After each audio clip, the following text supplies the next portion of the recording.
Back by popular demand. That's the only thing I can say. After our first interview about if remote event really work, we got a lot of reactions and a lot of questions. So we brought the expert back. Hello and welcome back, Alan Stevens. Niels, a pleasure to be with you again.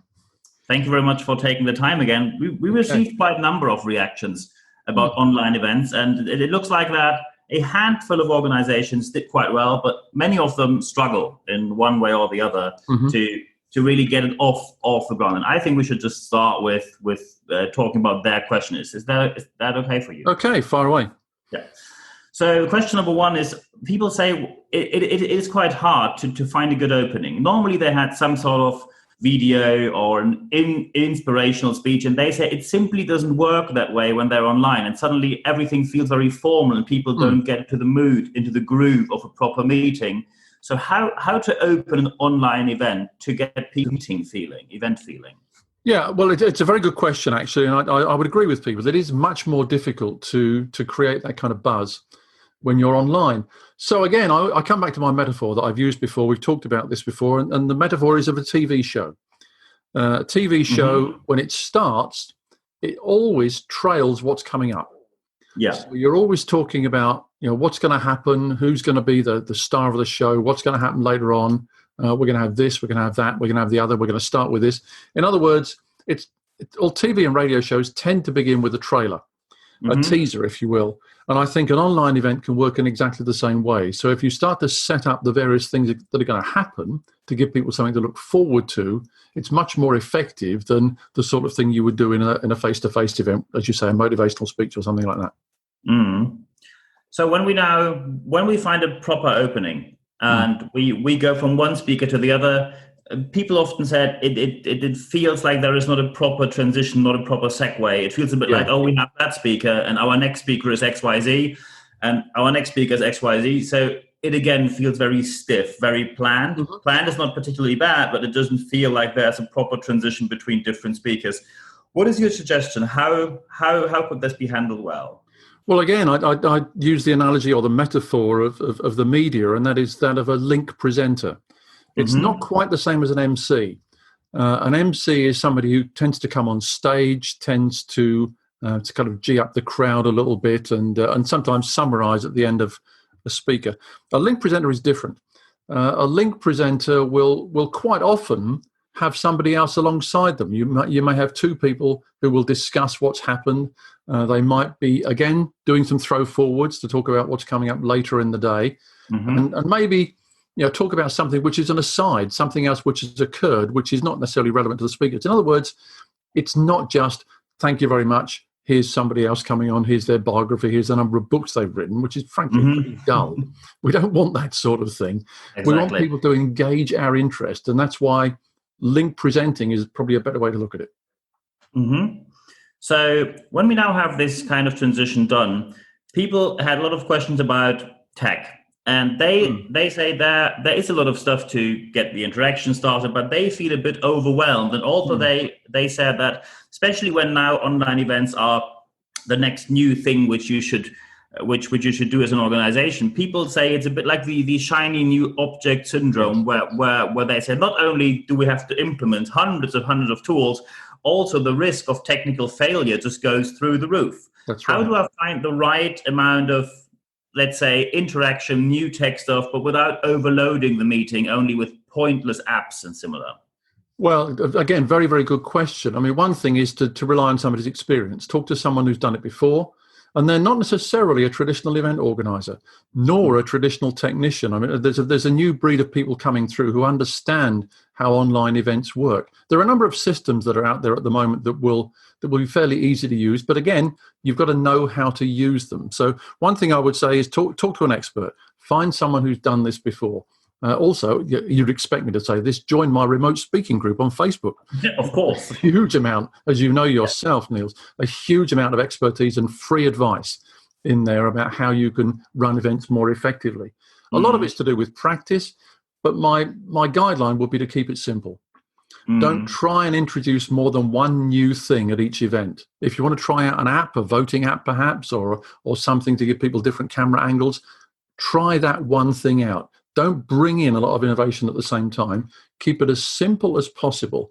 The real thing that you need to think about is the capacity. It's not so much about the clever transitions and what goes on. Do you have the capacity, the bandwidth, and the necessary licensing to have the number of people online that you should? And provided you've got decent audio and video, you don't need to worry about all those fancy tricks. Just get the capacity there, keep it simple.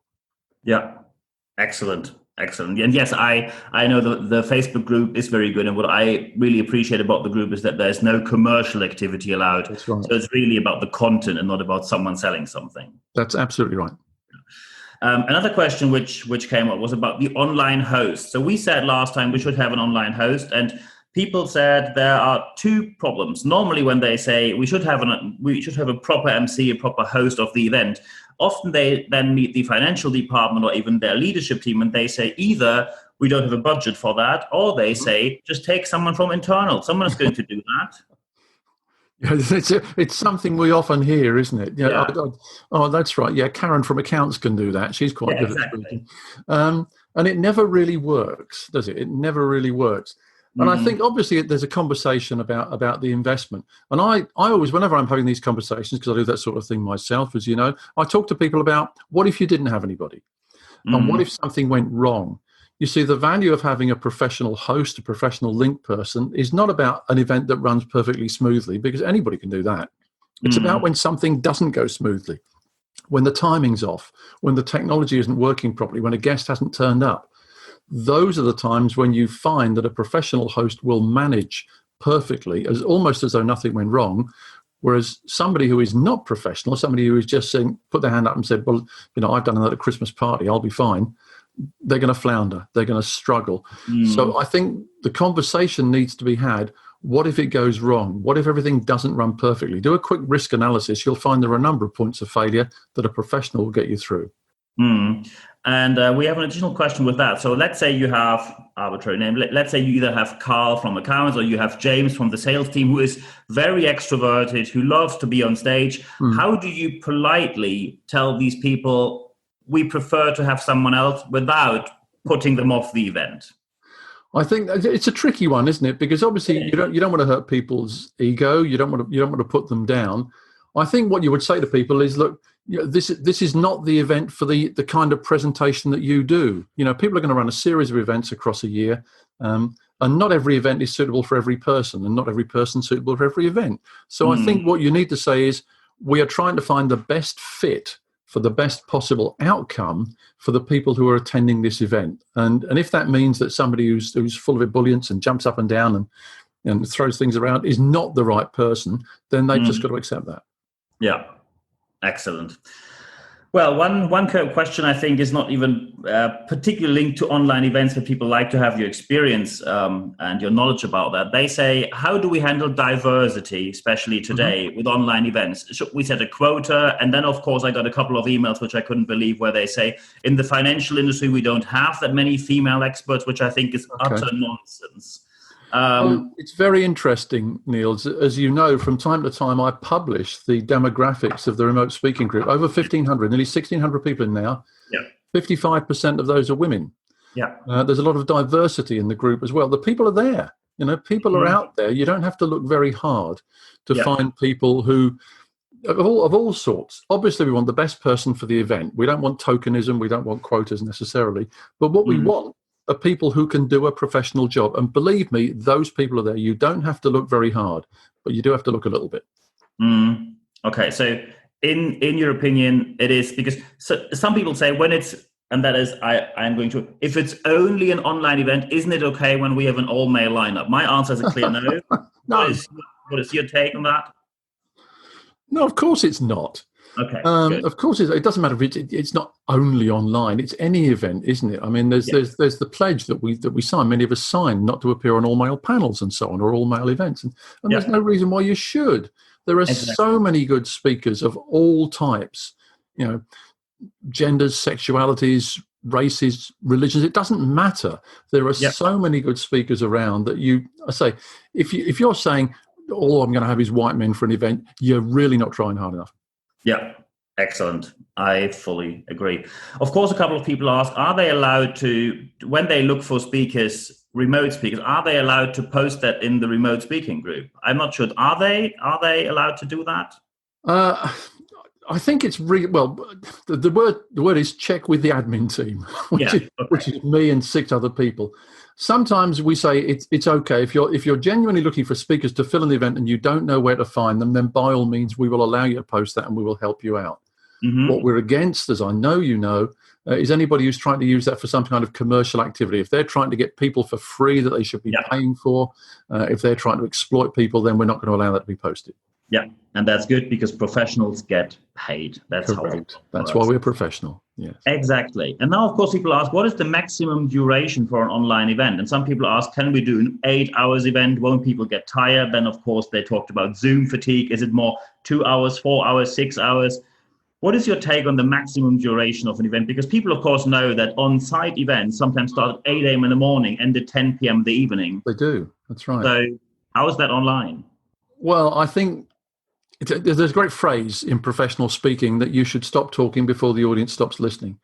And I think that is applicable to online events. You shouldn't keep going beyond the interest level of the audience. What that means is there is no precise length for an event. Because if you've got an event which is absolutely fascinating and people are really interested in it and want more and more information, that could go on for a number of hours. It could go on all day. On the other hand, I would say that in most cases, you've got to keep them a little bit shorter than you would an all-day in-person event. My recommendation is that you don't do much more than half a day, 4 hours or so, with breaks in between. And what a lot of people are looking at now is breaking up one-day events or 2-day events over 5 days.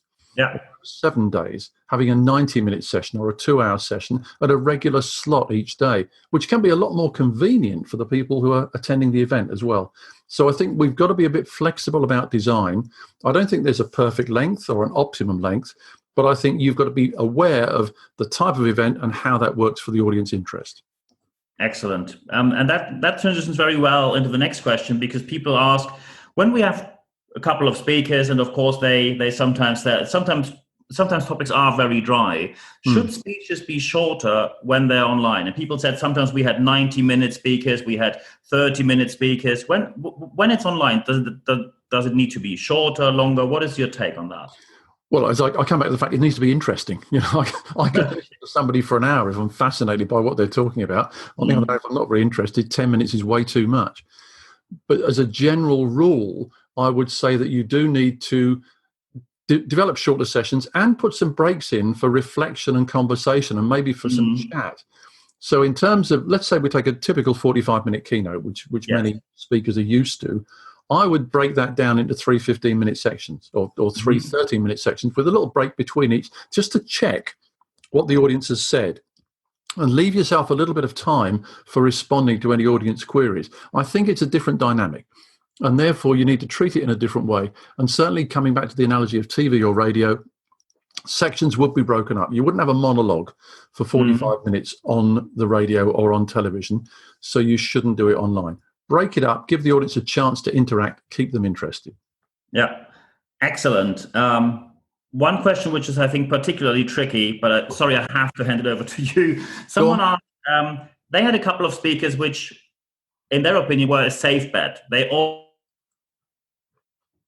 always, it didn't work at all. So how do people find out if someone who's great on stage during a on-site event is also a very good speaker during an online event? How can you find that out before it goes wrong? That's a very good question. I've heard that come up before as well, that you cannot make the assumption that if somebody is a great on-stage speaker, they're going to be a great speaker online.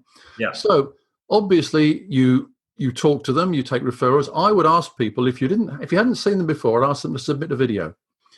Put a video together, probably a shorter version of their presentation, send it to the organizer, take a look at that. If you're not happy with it, discuss it with them. Say, I'm not quite sure this works or it doesn't come across in the same sort of way. I would never take anybody unseen. So I would advise people never to go on recommendation from stage to screen. I think you've got to have some kind of vetting process, some kind of verification that they're as good as you think they are. So I would always, if you haven't seen them present on screen, ask them to submit a video. And if they've spoken somewhere else online, then obviously talk to the event organizer there. So referral is very important, but taking an example always works. Yeah. Does the same apply vice versa? So can someone be great online but not great on stage? Oh, yeah, absolutely. They're very, very different environments. And you find that people who are great on stage are not necessarily great on television, and vice versa. I've seen TV presenters absolutely fail when they try and do an on-stage speech. It's a different discipline. There are different skills involved. A lot of similarity, obviously, because we're presenting and we're experts and we're delivering expertise. But it's a different skill set. So no, they don't completely overlap. They're like a Venn diagram, and what you want are the people in the overlap. You don't want the people in the circles outside. Excellent.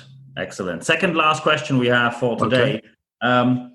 A couple of people said we normally have a Q&A at the end, and it looks like when you have an on-site event, people somehow feel when it is the time not to raise their hand anymore and don't put any questions to the front. Online, that doesn't seem to work. So a couple of people said, first we said there is no Q&A because we have 300 participants, so they receive complaints. Why don't we have a Q&A? Then they did a Q&A, did 10 questions, still had 40 questions on the list and had to end it there, receive complaint because people didn't get their question answered. So it feels a bit like no matter how I do it, it's always wrong. How can I handle that? Well, I think the easiest way to handle that is to have some kind of facilitator or moderator, somebody who will look at the chat, for example, look at the questions that are coming in, and we'll amalgamate questions. We'll take the temperature of what's being said and draw together maybe 3 or 4 questions that summarize maybe 40 questions that have come in. It's very, very, you can't do that yourself as a presenter because you're singling people out and people feel, oh, my question wasn't asked. If you've got a moderator in between, what they can do is to say, well, we've had about 6 questions on a particular topic. If I can summarize what people are saying, it's this. That allows you to address the concerns of the audience, and it means that people aren't left thinking, well, my question wasn't addressed. So I think the best thing to do is get a moderator in between. Excellent. And then, of course, the last questions. How can I close an online event in a way that I have the same atmosphere like an on-site event? You want to make people leave in a positive attitude, that they like the day, that they are maybe motivated, inspired, well-informed. How do I find a proper closing? Because from what I read in the emails, they said that the usual kind of motivational chumbawamba and they all jump up and clap their hand, that doesn't work when it's done online. No. So how do I close an online event? Very good question. Very good question. I think one of the best ways is to get the audience to say what they felt. You sometimes do this at a live event, but it works really well online. So if you can get people, possibly they might record a little video in the break, or they might just appear live on screen and say, you've got 30 seconds to tell us what you appreciate about this event, what you're going to take away from it. I think getting that audience feedback is the best summary that you could possibly have. If you have half a dozen people saying, this was a great event, we really enjoyed it, it was fantastic, then the person who is presenting, or the link presenter, the last speaker, they don't have to close. Yeah, they've got the verification from the audience themselves, and they're going to be far more enthusiastic than everyone on a stage or on a screen would be. Absolutely. Perfect. Excellent. These were all the questions I have. Of course, I'm going to put your contact data in the show notes of the show, and I'm also going to put the link to the Facebook group in there this time, so people can join and have a conversation with us there. Well, for today, I can only say, Alan, thank you very much for your time. Thank you. Thank you again, Niels. It's been a pleasure once more.